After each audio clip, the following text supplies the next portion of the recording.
સાતલપુર તાલુકાના મામલતદાર તરીકે ફરજ બજાવતા હિમરાજભાઈ પ્રજાપતિ વયમર્યાદાના કારણે નિવૃત્ત થતા વરાઈ ખાતે આવેલું પીએમ ગોકલાણી હાઈસ્કૂલ ખાતે વયનિવૃત્ત સન્માન સમારંભ કાર્યક્રમ યોજાયો. પાટણ જિલ્લાના સાતલપુર તાલુકામાં મામલતદાર તરીકે છેલ્લા 2.5 વર્ષથી ફરજ બજાવતા હિમરાજભાઈ પ્રજાપતિ મામલતદાર તરીકે સારી કામગીરી કરી નિવૃત્ત થતા તેમનો વયનિવૃત્તિ સન્માન સમારંભ કાર્યક્રમ યોજાયો. 1986 થી પાલનપુર મામલતદાર કચેરી ખાતે ક્લાર્ક તરીકે કારકિર્દીની શરૂઆત કરી 39 વર્ષ સારી નોકરી કરી લોકોની સેવાઓ કરી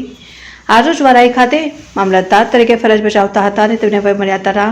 કારણે નિવૃત્ત થતા તેમનો માનભર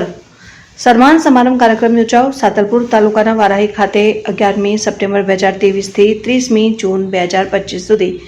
ફરજ મામલતદાર સાહેબ તરીકે બજાવી હતી અને તેમણે સાતલપુર તાલુકાની અંદર સારી કામગીરી કરી નામના મેળવી હતી અને આજે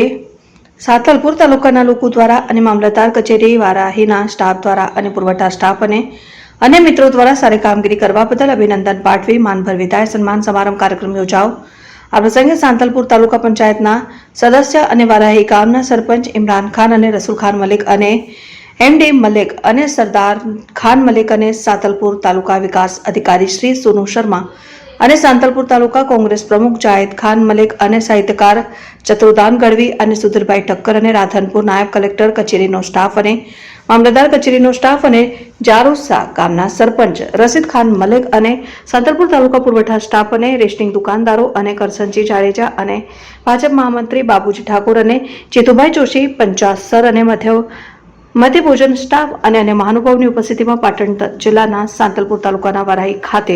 મામલતદાર તરીકે ફરજ બજાવતા મામલતદાર શ્રી હિમરાજભાઈ પ્રજાપતિનો ભવ્ય સન્માન સમારોહ